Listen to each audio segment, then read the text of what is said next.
Este vídeo é uma análise lógica. Qualquer opinião referente ao conteúdo do material analisado é irrelevante para seu propósito, com exceção dos pressupostos basilares de qualquer análise.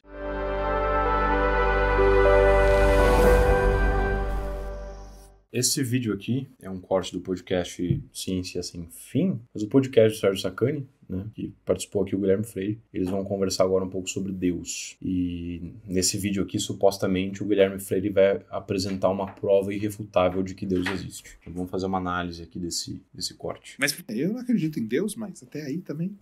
Não acredita? Mas por que você não acredita em Deus? Qual que é a boa? Cara, porque eu sou assim, esse cara da...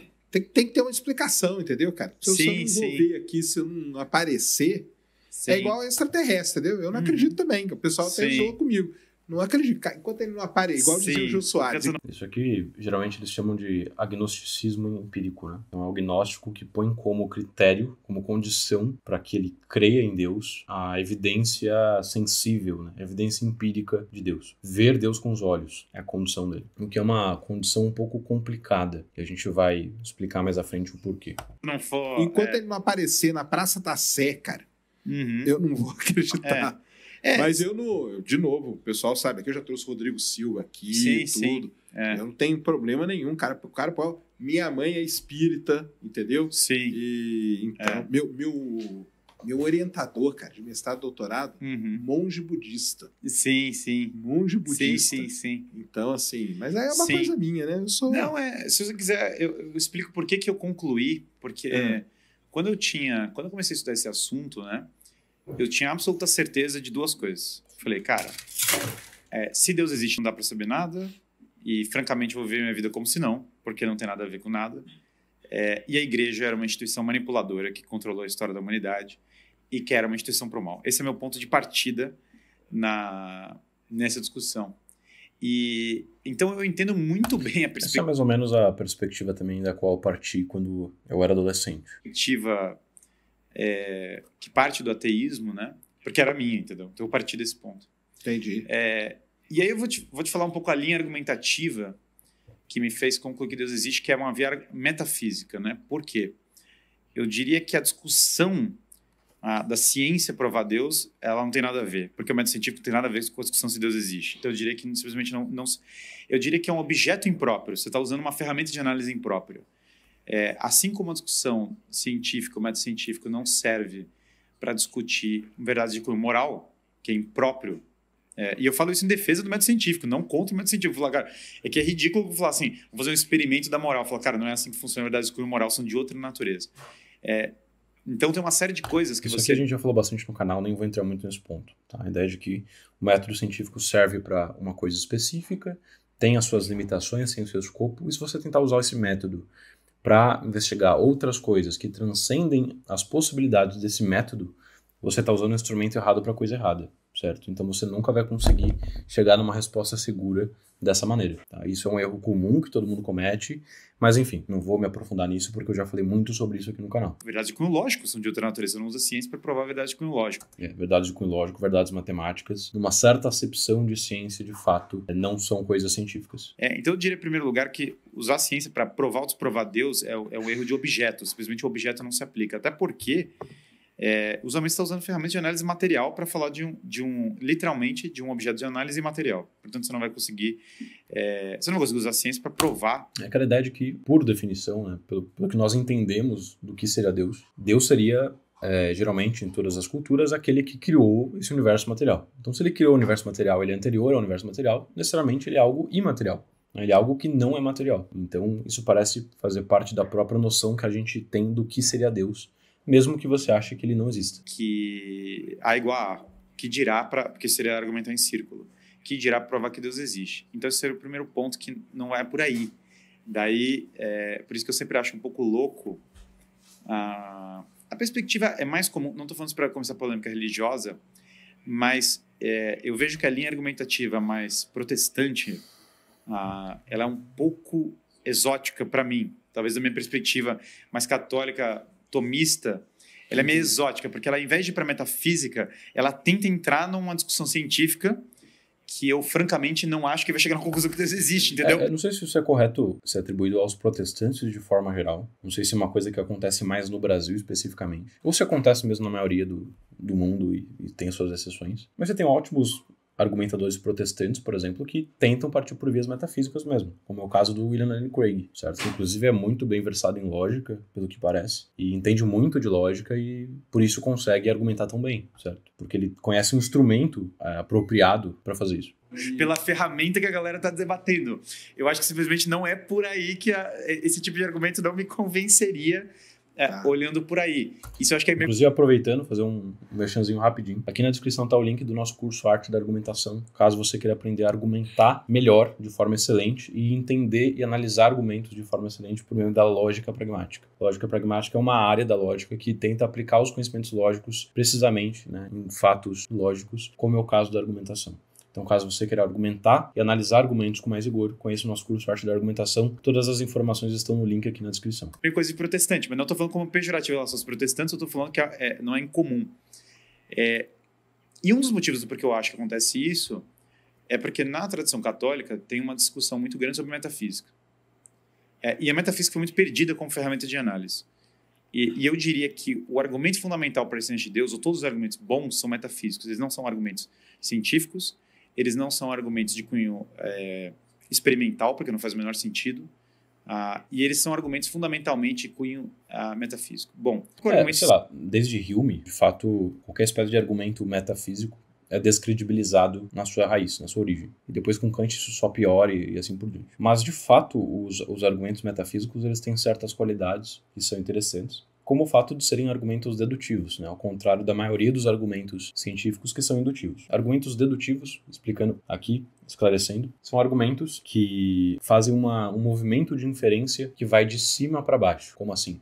Argumentos que vão de verdades mais universais para verdades menos universais. Vou dar um exemplo básico aqui só para exemplificar. Todo homem é mortal, Sócrates é homem, logo Sócrates é mortal. Ou mesmo uma dedução mais simples, que é todo homem é mortal, logo algum homem é mortal. Você percebe de forma clara que você tem uma informação maior, uma proposição que contém mais informações, e dentro dessa proposição você tem uma outra proposição, que é algum homem é mortal, que está contida na anterior e justamente por isso pode ser inferida da anterior. Isso é uma dedução. Deduções nos proporcionam certeza, porque você está tirando uma informação de dentro do conteúdo das premissas. A dedução nos produz certeza. Se as premissas da dedução são verdadeiras, a conclusão necessariamente é verdadeira. Isso é uma propriedade da dedução. Já a indução são os argumentos, as inferências, que partem de certas premissas que são menos gerais do que a conclusão. Então eu digo, por exemplo, que esta pessoa tomou a vacina e não teve nenhum problema de saúde, esta pessoa também, aquela pessoa também, aquela outra pessoa também. Logo, provavelmente, nenhuma pessoa, nenhum ser humano vai ter um problema de saúde com essa vacina. Isso é uma indução. Você vai de uma amostragem menor, em termos de quantidade de pessoas, e do fato de ter tido um resultado com essa quantidade menor, você conclui que isso vai servir para toda a população de pessoas. Então você vai do menos para o mais. Isso produz necessariamente uma conclusão que é menos certa do que no caso da dedução. Você tem então uma conclusão probabilística. Ela se torna provável, mas não certa.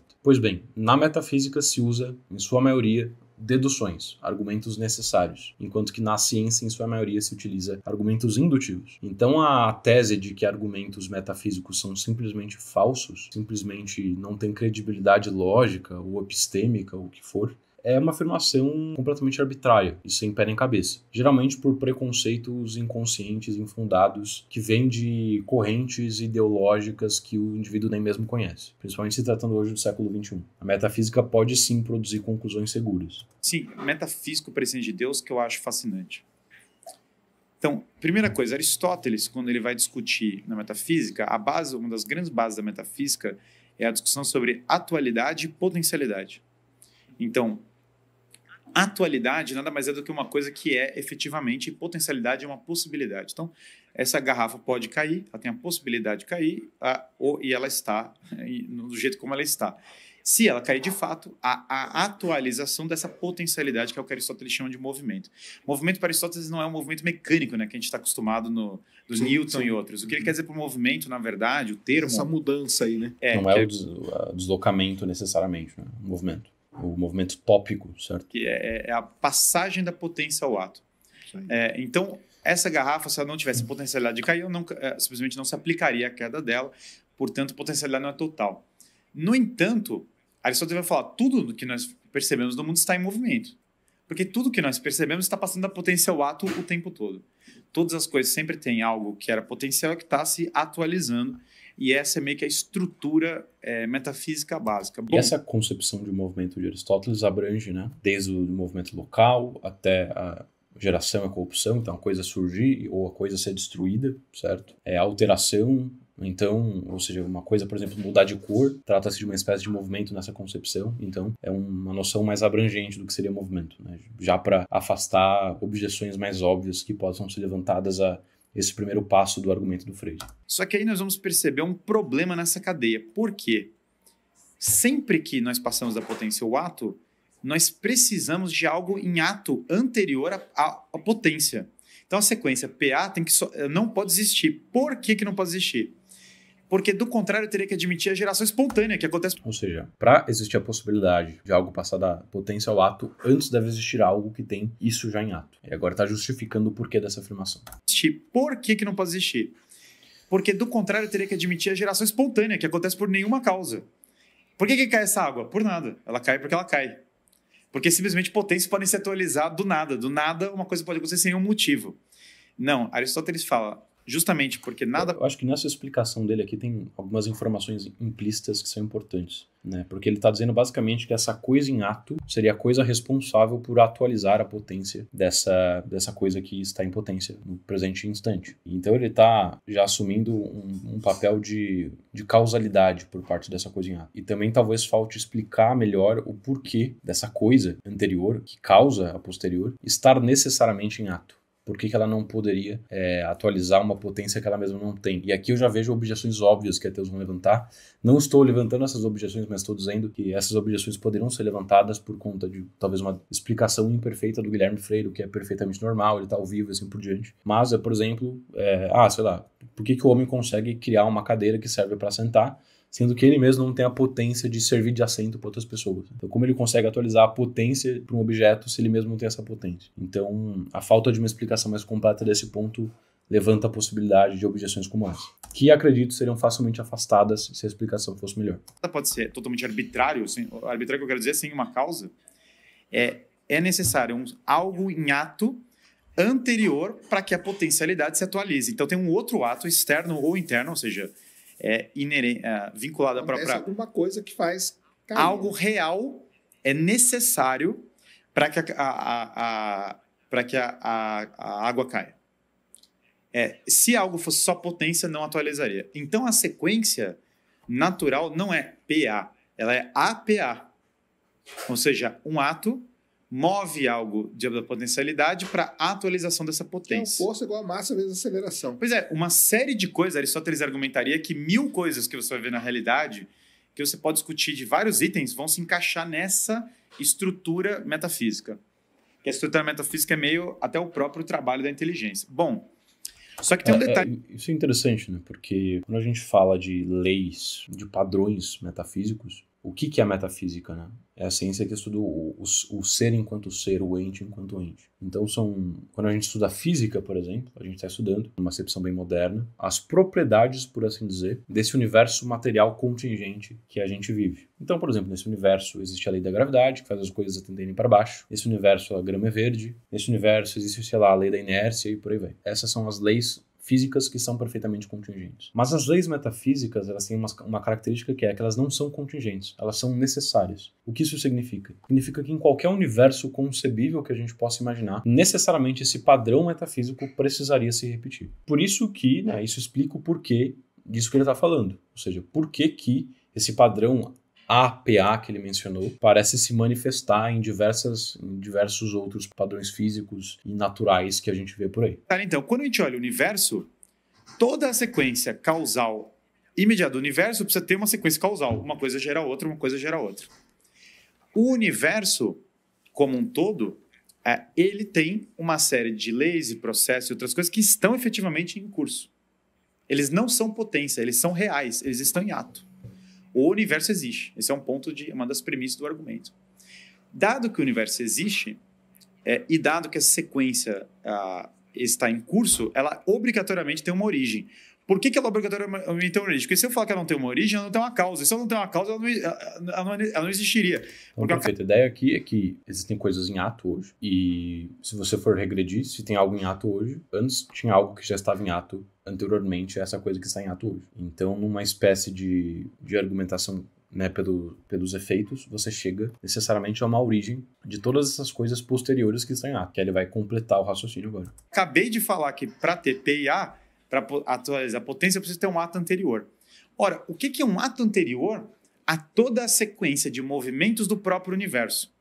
Esse ato anterior, ele não pode ser estritamente material. Por que ele não pode... aquela conclusão de que deve existir um primeiro ato, né? Ele já chegou, aparentemente, mais ou menos essa conclusão. Algo que está em puro ato e não tem nenhuma potência, porque se ele tivesse a potência, precisa ter algo anterior a ele mesmo, né? Que tivesse essa potência já em ato, justamente para dar essa potência a essa coisa. Então, necessariamente, essa primeira coisa que está na origem de tudo deve ser puro ato e não ter nenhuma potencialidade. E agora ele vai falar de outras propriedades que essa coisa em puro ato deve ter. Não pode ser estritamente material. Por que ele não pode ser material? Porque ele é anterior exatamente a um dos movimentos mais importantes que nós temos no mundo, que é a matéria.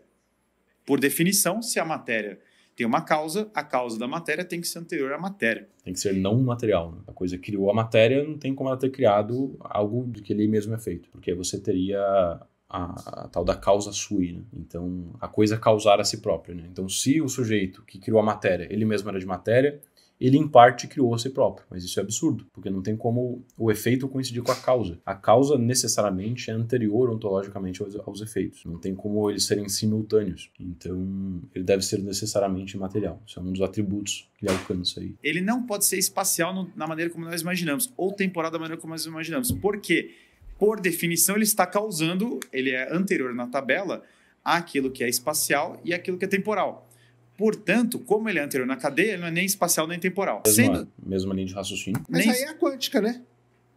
Mas mesmo a quântica... Aí é mecânica quântica. Mas mesmo que você... Sim, a mecânica... Porque aí o Sakane diz, né, a mecânica quântica parece ser imaterial, parece ser atemporal e parece ser não espacial. Então, é perfeitamente possível se atribuir esse primeiro ato, seja lá como queira chamar, à física quântica. Vamos ver como que o Guilherme Freire afasta essa objeção. A mecânica quântica tem tudo a ver com isso, mas veja que mesmo que eu insira vários elementos, todos os elementos que estão em movimento, eles vão me voltar para uma causa que tem que necessariamente não estar em movimento. Por quê? Se essa causa está em movimento de qualquer nível, e a mecânica quântica claramente está em movimento em vários aspectos, se essa causa está em movimento por qualquer nível, eu novamente volto a PA. Portanto, eu volto a necessidade de A para ocasionar a transposição de P para A. Perfeito. Então, ele mostra aqui como os fenômenos físico-quânticos estão em movimento. Existe alguma espécie de atualização de potências, necessariamente, pelo raciocínio até aqui construído, deve existir algo que é anterior. Ou seja, a ideia é, existe já uma certa anterioridade da física quântica, por exemplo, em relação à física mecânica, sei lá, os objetos dessas duas físicas. Mas a física quântica ainda não pode ser. Os objetos físicos quânticos, sei lá, as cordas, elas não podem ser.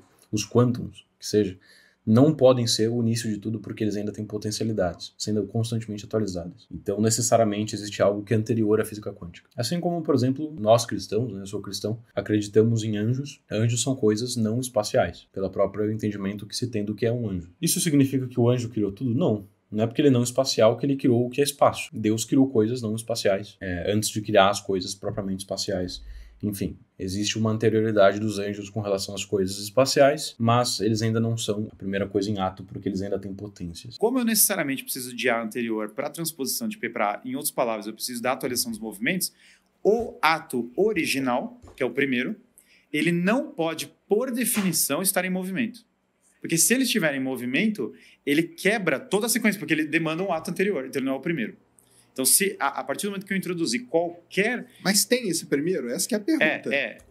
Isso aqui que o Guilherme Freire está expondo, tá? Nada mais é do que o princípio de causalidade, que é um princípio basicamente assumido pela ciência, de forma geral, e aceito até pelo senso comum. Enfim, todo mundo vive como se o princípio de causalidade fosse verdadeiro. Ninguém espera, sei lá, jogar um copo no chão e ele não quebrar. E ninguém um dia conta que os efeitos não venham das causas, enfim. Só que exposto esse princípio em linguagem aristotélica, em terminologia aristotélica. Então, se a partir do momento que eu introduzir qualquer... Mas tem esse primeiro? Essa que é a pergunta. Esse primeiro, ele é pela sequência... Ele existiu? Será? Não é que ele existiu. Em termos do que a gente está falando, Mas em termos da física, eu digo. Em termos da física, a gente não está fazendo análise física. É uma análise metafísica. Tá, tudo bem. A experimentação... Perfeito, né? Aqui o Sacani, ele parece não ter entendido que o argumento do Guilherme Freire, ele tenta justamente apontar para a necessidade desse primeiro motor, dessa primeira perfeição, dessa causa eficiente primeira, etc., como você querer chamar, ter existido. Então o argumento do Guilherme Freire é justamente tenta apontar a necessidade desse primeiro, dessa ordem causal. Não se trata, portanto, de uma contingência que exista ou não primeiro. O argumento do Guilherme Freire pretende, pelo menos, mostrar que é necessário que exista esse primeiro. E justamente afastar a possibilidade do chamado regresso infinito. A possibilidade de ter infinitas causas causando umas às outras e assim por diante. A questão física ela é totalmente independente disso. Sim, claro. E essa coisa que ele traz aqui da física, o Sacani, efetivamente não tem nada a ver uma coisa com a outra, né? Se explicar a coisa fisicamente. A própria exigência que ele traz aqui, de explicar a coisa fisicamente, já mostra um certo vício de pensamento. Eu comentei dos ismos recentemente lá no meu Instagram. Inclusive, se você não me segue no Instagram, me segue lá, v.victorelli, que existe hoje essa tendência moderna dos ismos, que é basicamente, né, o fato de que as faculdades estarem gerando muitos especialistas recentemente, ou seja, muitas pessoas que estudam muito apenas uma área especificamente, biologia, psicologia, física, tem produzindo esse fenômeno dos ismos, que é basicamente pessoas que tentam pensar todo o universo a partir de uma perspectiva específica que é aquela na qual ele é especialista. E aí você tem o psicologismo, que é o cara que tenta pensar tudo do ângulo da psicologia. Um bom exemplo desse vício de pensamento é o Fábio Perin, que a gente analisou na live da semana passada, que saiu o corte ontem. Aí você vai ter o biologista, que vai tentar explicar tudo pela biologia. Muitos evolucionistas caem nessa classificação. Você vai ter o fisicalista e assim por diante. Tá? Então isso é um vício de pensamento que o Sacani, embora demonstre ser um cara com bastante abertura epistêmica, ele parece ter esse vício mais ou menos inconsciente presente no modo dele de pensar. Eu acho impossível, sinceramente, chegar na conclusão que existe pela física. Eu acho que não tem nada a ver. Não, Deus não. Mas eu tô falando o início aí de tudo aí que você falou. Mas esse início, veja, qualquer item que a gente introduza vai continuar persistindo o problema que eu tô falando. Por quê? Você fala que tem cordas, você fala que tem uma dinâmica quântica, você introduz qualquer item. Se esse item está em movimento, persiste o problema que eu falei. Porque ou seja, que não adianta você simplesmente falar, não, isso, você quer uma hipótese, né? E se existem infinitos causadores? E se existe algo antes desse primeiro? A questão é, você precisa tentar refutar essa exposição do Guilherme Freire, que mostra a necessidade do primeiro motor, da primeira causa eficiente. Se você não tenta refutar essa suposta necessidade que ele tentou mostrar, então você não está trazendo uma boa objeção. Mais ou menos essa deve ser a tentativa de qualquer um que tente debater com o Guilherme Freire sobre esse ponto. O átomo não pode estar em movimento. Ele também não é temporal e ele não é espacial. E não sendo temporal e espacial, ele também tem um outro detalhe. O universo tem um elemento de acaso. No entanto, o universo não é por acaso, porque ele também tem um elemento de ordem. Repara que o universo não é só acaso, ele tem ordem e acaso, os dois convivem. Aristóteles, bom e velho, fala isso. Ordem, acaso, não precisa necessariamente ter algo de inteligência por trás do acaso, isso é evidente. No entanto, ordem, por definição, é inteligência. A própria ordem é inteligência, no sentido de que a própria inteligência é ordenar as coisas. Aqui ele está falando mais ou menos da via teleológica, né? A quinta via de São Tomás de Aquino. A ideia de que toda ordem pressupõe um ordenador. E antes, a argumentação dele ia muito no sentido da primeira e da segunda via. A via do movimento, do motor imóvel, e a via da causa eficiente. Então ele está fazendo aqui mais ou menos uma mistura dos argumentos do São Tomás de Aquino. Quando eu falo de um A original, um ser em ato, que os medievais muito belamente chamam de ato puro, pura existência, que não é material, que não é espacial, que não está em movimento, portanto é eterno por definição, na medida que não está em movimento, que é princípio de ordem, porque originou toda a ordem do cosmos, esse é exatamente o conceito de Deus. Então, quando nós falamos em metafísica, da sequência da passagem da potência ao ato, eu sou obrigado a postular que Deus é a origem de todas as coisas. Por quê? Então é um argumento que leva à conclusão que necessariamente existe um ente com uma série de características, e essas características coincidem justamente com aquelas características que você costuma atribuir ao que nós chamamos convencionalmente de Deus. Portanto, esse argumento se configuraria como um argumento que prova a existência de Deus, basicamente. Eu sou obrigado a postular que existe um ato puro na origem de todas as coisas. Do contrário, o que eu estou afirmando? Se eu não admito esse ato puro, eu estou afirmando que existiu em algum momento uma passagem da potência ou ato que não teve causalidade alguma. Em outras palavras... Fisicamente pode ser, né? Mas se eu postulo isso, entende? Eu quebrei o princípio... Então, o Sacani defende que existe essa possibilidade física. E por que essa objeção é relevante? Embora a gente tenha falado até agora que é uma questão metafísica e não física. Porque, como nós vimos, existe uma diferença entre as leis ou padrões metafísicas e as leis ou padrões físicos. Só que, embora sejam coisas diferentes, um abrange o outro. O que é uma necessidade metafísica se torna também uma necessidade física no sentido de que, fisicamente, você não pode descumprir com uma necessidade metafísica. Ou seja, aquilo que é uma necessidade física, por exemplo, a necessidade de que as coisas caiam, a gravidade. O que é uma necessidade física não é uma necessidade metafísica. Então, se necessariamente as coisas tendem a cair, isso não é uma necessidade metafísica. Ou seja, Deus poderia simplesmente criar um universo em que as coisas não caiam, ou que a lei da entropia não aconteça. O que é uma necessidade física não é uma necessidade metafísica. Mas a inversa não é verdadeira. O que é uma necessidade metafísica, ou seja, se tudo que o Guilherme está dizendo é uma necessidade metafísica, se é necessário que a toda potência exista antes um ato que atualiza essa potência, então isso deve ser também uma necessidade física. Por conseguinte, se alguém trouxer um contra-exemplo físico a isso que ele está dizendo, se alguém trouxer um exemplo da física, onde esse princípio que ele postulou não está sendo cumprido, ele estaria refutando esse princípio. Estaria provando que isso não é um princípio metafísico. Por quê? Porque não é necessário. E se não é necessário, não pode ser metafísico. O Sacani diz, não, a física, ela refuta esse princípio. A física tem contra-exemplos desse princípio. Portanto, o seu argumento não pode valer. E aí, né, o Sacani tem que trazer, naturalmente, esse exemplo para validar a sua objeção. E se ele trouxer esse exemplo, o Guilherme Freire vai ter que lidar com ele. Vai ter que mostrar que esse exemplo está errado de alguma forma. Uma passagem da potência ou ato que não teve causalidade alguma. Em outras palavras... Fisicamente pode ser, né? Ou seja, fisicamente, algo pode não ter nenhuma causa. Provavelmente ele está dizendo aqui, falando em física quântica, certo? Se eu postulo isso, entende? Eu quebrei o princípio da premissa... Então, como o argumento, se eu quebrar a premissa... Mas aí você sai da metafísica para a física, né? A física...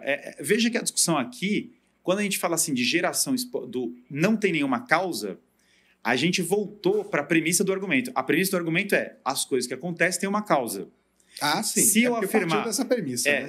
Claro, mas todo argumento parte de uma premissa. Sim. Se eu afirmo que as coisas não necessariamente têm uma causa, qual é o problema da quebra desse argumento porque ele é um argumento tão bom?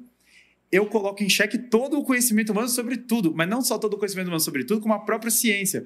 Porque se as coisas podem não ter uma causa, eu posso literalmente afirmar que a água caiu por nenhum motivo e não existe investigação sobre isso. Que é como David Hume falou que Deus não existia, não existe causa, não existe causalidade.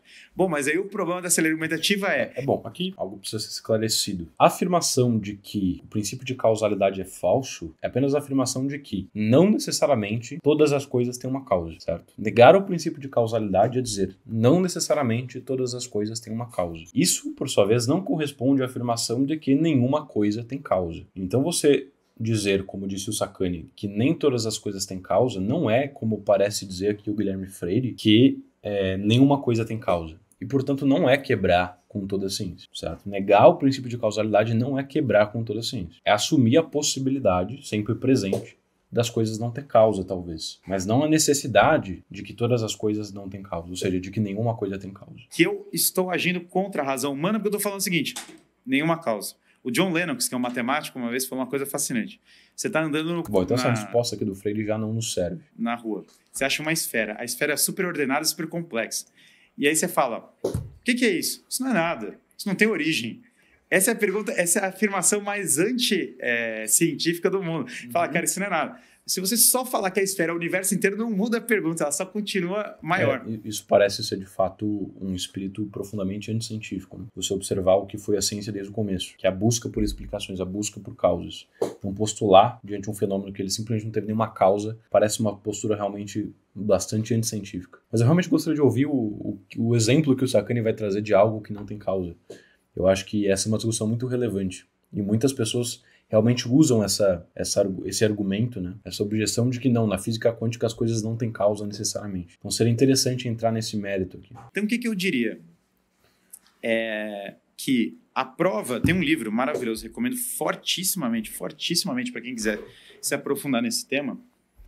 A prova da existência de Deus, que é a prova do primeiro motor imóvel, que é essa que a gente falou, ou seja, toda a sequência do universo precisa ter uma origem, essa sequência é ato puro, ela é extremamente fantástica. O livro do Edward Feser, que aliás é filósofo da ciência também, baita cara, chama Refutando o Neoateísmo. A última superstição, 2 pontos, refutando o neoateísmo. E o que eu acho maravilhoso do Feser, que eu acho melhor que a maior parte dos argumentadores sobre esse assunto, é que ele resgata... Primeiro que ele entende ciência, portanto ele não perde o tempo dele usando uma argumentação circular para falar disso. Porque, veja, por definição física, eu estudo da natureza, não tem outro negócio. Se eu estou falando da origem da natureza, o estudo da natureza não vai me entregar uma resposta da origem da natureza. Mas aqui eu acho que é um problema argumentativo do Freire, porque, como eu disse, né, se a física tivesse contra-evidências ao princípio de causalidade realmente, então a gente teria sim um atentado contra a metafísica. Então, embora eu concorde com ele quando ele diz que, de fato, uma questão metafísica não é uma questão física e vice-versa, no entanto, fatos físicos não poderiam, em tese, contradizer fatos metafísicos, porque existe uma hierarquia onde a metafísica está acima da física. Se de fato o Sacani tivesse uma contra-evidência a um princípio metafísico, mesmo que essa contra-evidência fosse física, isso seria extremamente relevante para a discussão. Então eu acho que eles deveriam entrar mais nesse ponto. E o Freire devia dar espaço para o Sacani defender melhor esse ponto que ele levantou. Só uma análise lógica que a gente está fazendo, uma análise puramente lógica pura. A gente não está usando experimento. Não é uma discussão lógica pura, é uma discussão metafísica. Dizer que as coisas, por não serem naturais ou por não envolverem experimentos, são discussões lógicas puras é um equívoco. O objeto da lógica são os entes de razão de segunda intenção. Aqui eles estão discutindo sobre o ente enquanto ente, ou seja, sobre metafísica. Esse não é o objeto da lógica, portanto isso não é uma discussão lógica pura, isso é uma discussão metafísica pura. Então, vou me mostrar isso. Só a lógica pura vai me aventar. Quando eu li e entendi isso, falando agora de um ponto de vista pessoal, eu olhei e falei, caramba, calma. Deixa eu entender, eu parei assim, todo o meu negócio eu parei e falei, calma. Para meu choque, uma grande parte de pessoas na história da humanidade se convenceram por esse mesmo argumento e esse argumento está circulando aí a tal. Eu empilhei livros ateus, vários, comecei a empilhar vários. Comecei a tentar um bom argumento para refutar as 5 vias de São Tomás, não um bom argumento para outras vias piores. Quanto mais eu achava, eu falava, cara, não tem uma desgraça de um argumento que está indo nessa linha, entendeu? A galera vai por outras vias, vai por outros caminhos. Mas o bom e velho São Tomás, ninguém tá batendo. E na medida que eu fui empilhando, eu comecei a reparar uma coisa. Isso é uma coisa que eu tenho em comum com o Guilherme Freire, né? Bom, tem bastante gente chegando aqui, metaforando, então, já esclarecendo para o público novo. Eu sou católico, certo? Embora eu analise as questões do ângulo lógico e não do ângulo católico, necessariamente. Eu sou católico. E, bom, a minha conversão também se deu num sentido bastante parecido com o Guilherme Freire, que foi na adolescência, buscando por provas racionais de que Deus existe. Eu cheguei nas 5 vias de Santo Tomás de Aquino e eu também me convenci, com Santo Tomás de Aquino, de que realmente Deus existia. Eu realmente me convenci de que o Aquino tinha apresentado provas racionais de que Deus existia. Realmente assim se deu a minha conversão. Só que eu também admito que naquela idade eu não tinha maturidade suficiente para analisar de forma completa e até mesmo de compreender perfeitamente a argumentação de Santo Tomás de Aquino. Então eu entendo que a minha conversão, embora tivesse se dado naquela época, no caso a minha conversão, quero dizer, a crença de que Deus existe, porque eu era agnóstico, tivesse se dado naquela época pretensamente com a ideia de que foi uma conversão racional, essa conversão não foi exatamente racional porque eu não tinha preparo para decidir e para compreender efetivamente o que Santo Tomás de Aquino estava dizendo. Então, essa ideia de que a minha conversão à época foi racional é uma ideia que eu já abandonei em partes, porque efetivamente eu não tinha preparo em relação a avaliar a argumentação de Santo Tomás de Aquino. E eu ainda hoje penso que essa questão das vias de Santo Tomás de Aquino, somente a terceira via de Santo Tomás de Aquino, eu já falei sobre isso no Instagram, eu não tenho a certeza de que essa terceira via está certa. Eu acho que ela pode ter problemas. Eu já comentei que eu visualizei o que me pareceu ser uma petição de princípio presente na terceira via de Santo Tomás de Aquino. Agora, eu não bato o martelo e digo que há uma petição de princípio nessa terceira via, porque me falta até conhecimento em tomismo para compreender perfeitamente esse argumento e dizer que há efetivamente um problema, uma falácia nessa argumentação. Mas eu acho que às vezes falta muito no público católico de hoje um pouco dessa humildade, dessa abertura epistêmica, de realmente avaliar frontalmente as críticas, as objeções que são levantadas aos argumentos apresentados, para tentar realmente entender tanto os argumentos católicos quanto as objeções. Eu acho que falta muito essa postura mais séria, essa postura mais rigorosa diante da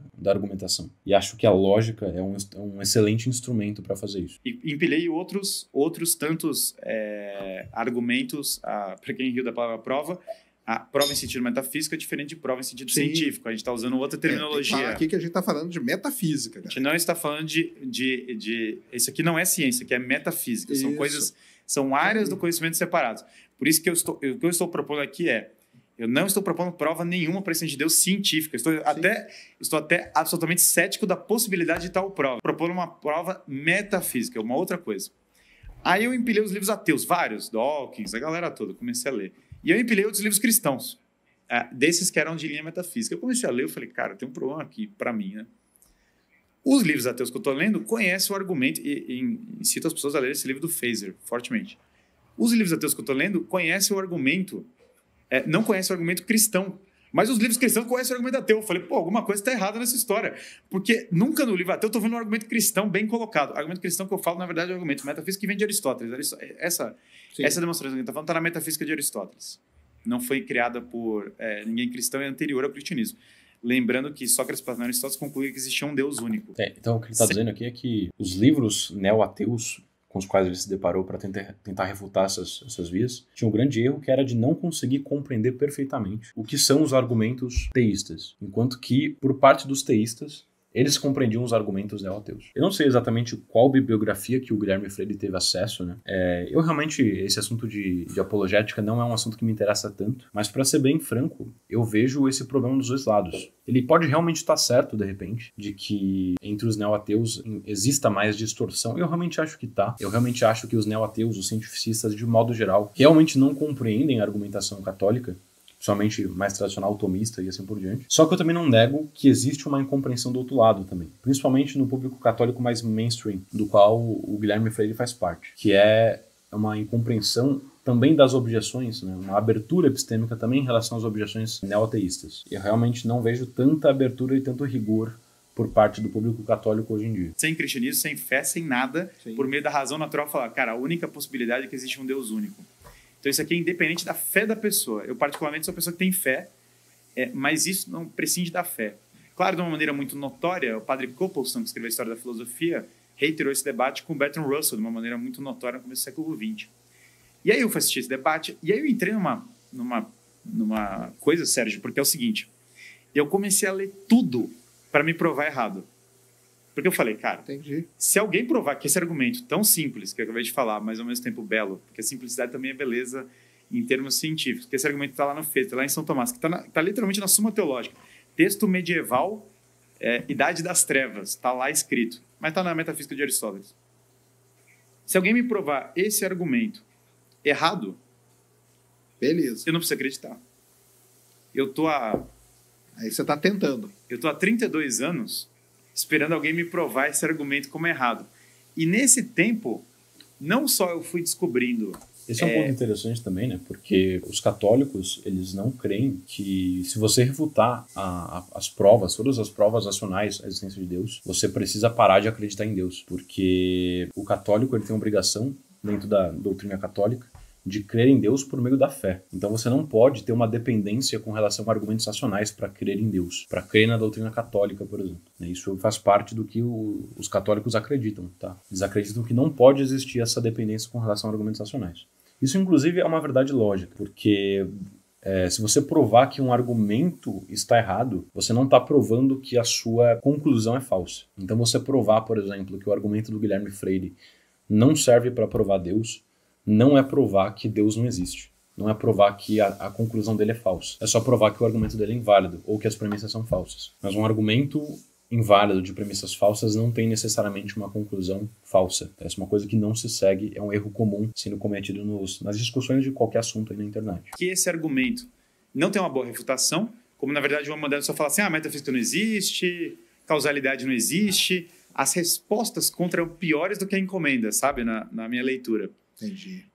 Aí eu me tranquei em casa, eu me converti literalmente assim. Eu descobri a prova da existência de Deus, eu me tranquei em casa com a Suma Teológica, eu falei, eu vou refutar isso aqui, porque daí eu não preciso acreditar nesse negócio.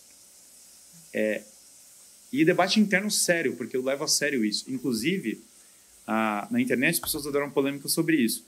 Eu sou muito aberto. Se alguém provar que eu estou errado, eu mudo. Inclusive, eu renuncio a crença em Deus facilmente se alguém demonstrar que o que eu acabei de falar está errado. eu realmente renuncio. É importante, né? Eu acho essa abertura epistêmica que ele coloca aqui bem importante. Agora, ele não precisa renunciar, né, a crença dele em Deus se refutar um argumento, né? Ele pode renunciar ao argumento sem renunciar à crença em Deus, sem renunciar à conclusão do argumento. Eu acho que essa parte que ele fala é um equívoco, mas, enfim, importante essa disposição que ele afirma ter. Eu realmente considero uma qualidade faltante no meio católico, no meu meio, e muito, muito importante. Tranquilidade total. Só a pessoa me demonstrar, falar, Guilherme, tá errado por isso. É por isso que o erro tá aqui, é por isso. Novamente, estou 12 anos nessa. E aí, quando eu comecei a me chocar que ninguém sequer endereça o argumento de uma maneira boa, eu falei, cara, me tranquei na Suma Teológica. Sabe qual é o problema? Quanto mais eu lia São Tomás, pior ficava. Pior ficava pro meu lado, entendeu? Não pro lado de São Tomás. Eu falava, cara, esse cara tá mais inteligente que eu. O cara tá manjando do que tá rolando aqui de uma maneira muito pesada. E o que ele está falando tem uma coerência que eu nunca vi antes na minha vida como uma pessoa. Realmente, se defrontar com os argumentos do Santo Tomás de Aquino, né? Qualquer demonstração que você vê ele fazendo é uma experiência até lógica muito interessante. Porque você vê um rigor lógico, filosófico, metafísico, que você muito raramente vê por aí. Então, realmente, a leitura de Santo Tomás de Aquino é uma experiência muito interessante. Então, eu lendo aquilo, eu falei, cara, Deus existe. E aí eu saí dali e falei, agora eu preciso... Bom, aqui também, vamos lembrar, a conclusão predominante na história da civilização é Deus existe. A conclusão exótica é a nossa. Isso aí é um argumento ad populum, né? Um argumento que tenta afirmar pela popularidade. A nossa é exótica. A nossa, eu quero dizer, a popularidade do argumento. A conclusão exótica é a nossa. A nossa é exótica. A nossa, o que eu quero dizer, é da nossa cultura contemporânea. No entanto, a nossa cultura contemporânea também está falando que sexo biológico não existe. O que me leva a crer que a nossa cultura contemporânea também tem vícios...